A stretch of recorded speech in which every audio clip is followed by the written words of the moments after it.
Абай атындағы мектеп-гимназия Жапаев ауылы әкімінің шешімімен облыс аудандарында ең алғашқы инновациялық мектеп болып 1 қыркүйек 1994 жылы ашылды. Тұңғыш жаңа білім ұясының тізгінін бұл саланың қыр-сырын жетік білетін Жақсыбаев Дәулетжан Абдрахманұлы қолға алған болатын. Мектепке 1996 жылы Абай есімі берілді.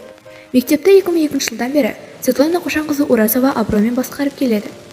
Қазіргі таңда мектепте барлығы 22 сынып комплект бар, онда оқушы саны 361.